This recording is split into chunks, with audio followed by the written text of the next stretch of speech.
È quasi sera, qui, poco lontano da Vicenza, e l'aria, odore di campagna.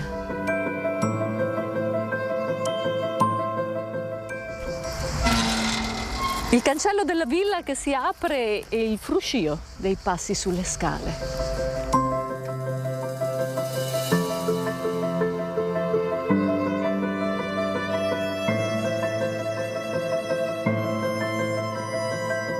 La notte si fa buia e mette in scena il suo spettacolo più bello. Questo, il sogno di una serata con vista sullo stupore, che porterà la musica ai confini del mondo.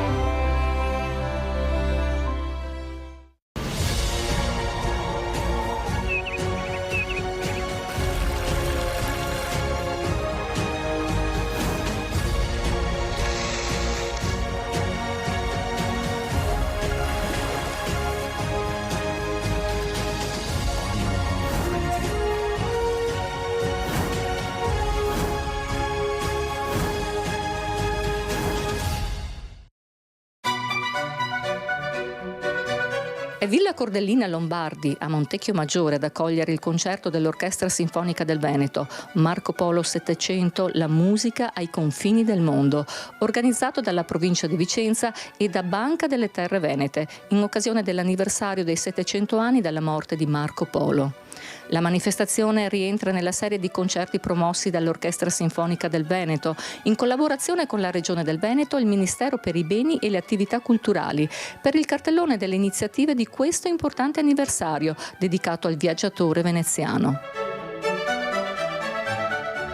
Ci troviamo a Vicenza e più precisamente a Montecchio Maggiore, in una piccola reggia, Villa Cordellina Lombardi. Una villa che era un luogo di piaceri e di divertimenti, ma con una morale. E ce la racconterà il dottor Francesco Marcorin.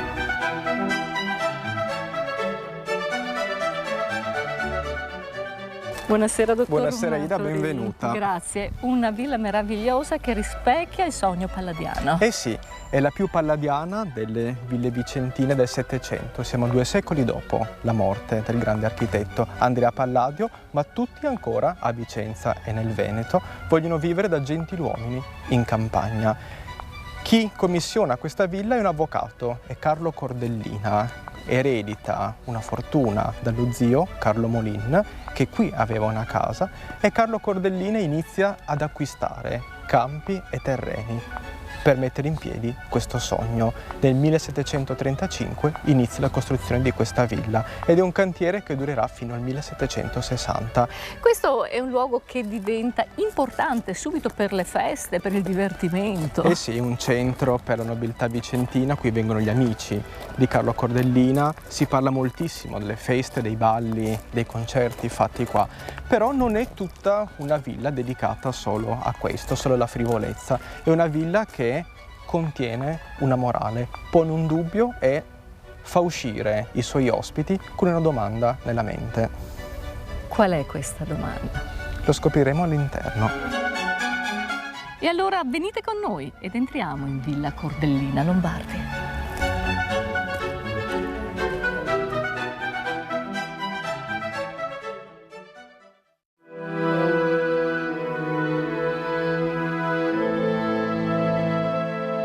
Carlo Cordellina è un uomo estremamente colto. Ad esempio, quando deve far coltivare la sua campagna, chiede consiglio a un professore di Padova, esperto di agricoltura. Lui però è un avvocato, un esperto di legge, e qui il quesito morale che pone è legato alla sua materia. La legge va osservata sempre e comunque o si può scavalcare la legge a favore della morale?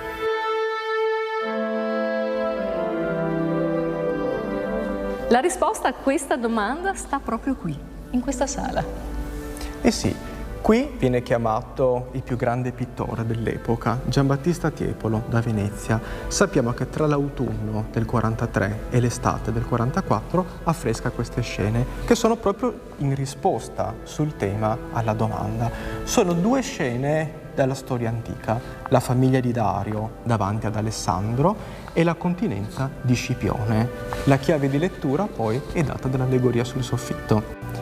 Gli episodi rappresentati dialogano tra loro, rappresentano di fatto due aspetti della stessa storia. Nel primo ci sono delle donne prigioniere, le donne della famiglia di Dario, e Alessandro Magno, con un gesto di magnanimità, a liberarle, per quanto siano la famiglia del suo più acerrimo nemico. Nella seconda scena il protagonista è Scipione l'Africano, ha come prigioniera una promessa sposa a un principe nelle battaglie puniche, e lui sceglie non solo di liberare questa giovane donna, ma di consegnare come dote per il matrimonio tutto l'oro che viene raccolto per liberarla. Anche in questo caso deroga alla legge a favore della bontà d'animo. Il soffitto è la chiave di lettura di tutto, è un'allegoria.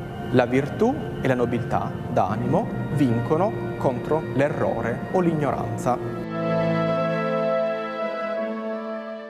Dagli sfarzi del Settecento la villa poi ha un periodo di decadimento. Eh sì, nell'Ottocento viene utilizzata addirittura per allevare i bachi da seta, e questo comporta il degrado anche delle decorazioni. Viene salvata nel Novecento dall'imprenditore Vittorio Lombardi, che la compra e la restaura.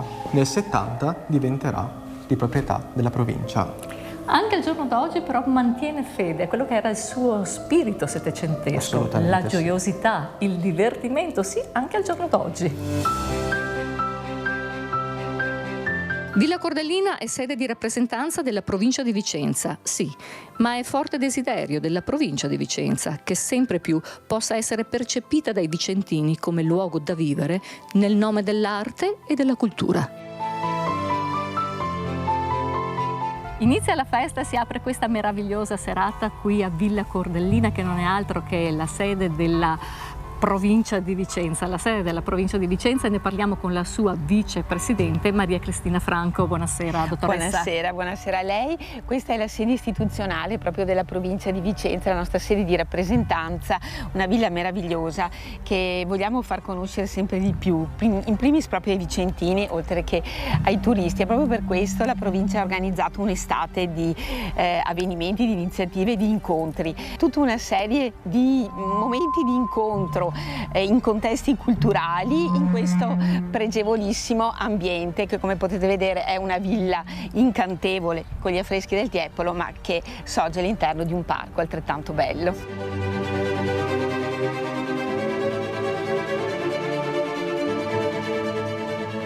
Per coronare questo importante progetto non poteva mancare il sostegno della Banca delle Terre Venete. Ne parliamo con il suo presidente, dottor Gianfranco Sasso. Buonasera. Buonasera a lei. Buonasera, dottore. Buonasera. Una serata meravigliosa, sì, offerta splendida, proprio da voi. Splendida. È una giornata che noi abbiamo colto volentieri l'iniziativa della provincia di Vicenza per farla in collaborazione e per offrire ai nostri soci un momento culturale, perché tra i nostri obiettivi c'è anche quello di migliorare le condizioni economiche e culturali della comunità. Ma è una giornata speciale, una serata speciale, perché l'Orchestra Sinfonica del Veneto è una grande orchestra, i musicisti, il direttore sono di altissimo livello e una cornice così splendida. E poi questa arte e questa musica si combinano bene col momento storico che questa sera vogliamo andare a celebrare, i 700 anni della morte di Marco Polo.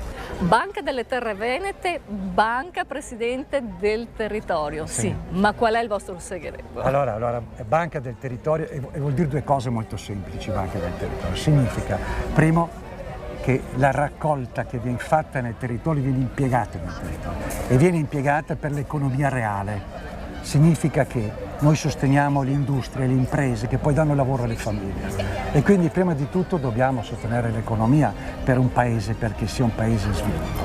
E questo lo facciamo soprattutto perché Vicenza ha un'economia importante, è una tra le città più industriali d'Italia e quindi i nostri imprenditori sono esigenti, i nostri imprenditori chiedono alla banca un sostegno anche nei mercati internazionali. E poi noi saremo misurati non solo sui risultati economici ma anche su quello che è il nostro impatto sociale sul territorio, perché l'altro nostro obiettivo è quello di dare il nostro contributo per uno sviluppo sostenibile del territorio. Presidente, io so che lei ci tiene tanto a fare un invito ai nostri telespettatori. Ma l'invito ai nostri amici è questo, ma chi vuol conoscere di più Banca delle Terre Venete sul lato imprese e sul lato anche del territorio, sul lato sociale, entri in una delle nostre 58 filiali e chieda un bilancio sociale, un bilancio di coerenza. Là troveranno quella che è la nostra strategia per un bilancio di sostenibilità, quali sono i nostri interventi nelle varie tipologie di quelli che sono il portare il valore economico anche in valore sociale nel territorio. 3 milioni di euro, un importo importante destinato al territorio e alla mutualità. Ne parliamo con il vicepresidente di Terre Venete, Guido Dalla Vecchia. Buonasera. Buonasera a lei, è piacere di essere in questa splendida cornice di questa villa meravigliosa. La banca nell'ultima assemblea di approvazione del bilancio del 23, su proposta del Consiglio di amministrazione, l'assemblea ha deliberato di destinare 3 milioni di euro al territorio e alla mutualità. Abbiamo 14.300 soci e praticamente diamo collaborazione e aiuto a circa 500 associazioni che operano nel nostro territorio, associazioni nel mondo della cultura, della scuola, della musica, della formazione scolastica, finanziamo anche corsi di formazione per ragazzi, per i nuovi percorsi formativi. Nella sanità abbiamo una cassa mutua che si occupa sia di sanità che di socialità e con un'attenzione particolare al mondo degli giovani e degli anziani. Protagonisti del concerto il soprano georgiano Madina Cabeli e il tenore Christian Ricci, accompagnati dall'Orchestra Sinfonica del Veneto, diretta dal maestro Marco Titotto e condotto da Federica Morello. La musica ai confini del mondo, così è intitolato il concerto di questa sera in onore dei 700 anni dalla morte di Marco Polo. Ne parliamo col maestro Christian Ricci. Buonasera maestro. Buonasera Rita. Perché Marco Polo, questa figura importante? Una serie di concerti partiti dalla Fenice di Venezia e che stanno facendo il giro del Veneto. È un progetto che doveva assolutamente coinvolgere un'orchestra, l'Orchestra Sinfonica del Veneto, la quale ha proposto al Ministero per i Beni e le Attività Culturali un ciclo di 5 concerti dedicati a questa tematica, Marco Polo 700, la musica ai confini del mondo. Un repertorio che immaginificamente riproduce tutto il viaggio di Marco Polo fino in Oriente e dopo il ritorno, presentando autori classici, il nostro grande Salieri, e fino ad arrivare a Ennio Morricone, con quella splendida colonna sonora che fu del film proprio dedicato al grande Marco Polo negli anni 70.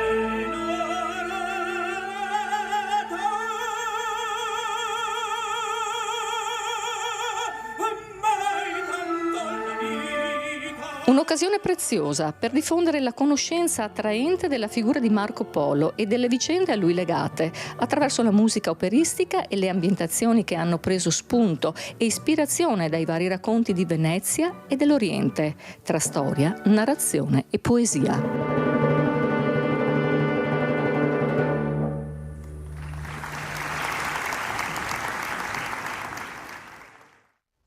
Gentili telespettatori, grazie di essere stati ancora una volta in nostra compagnia. Si chiudono le luci e scende il sipario.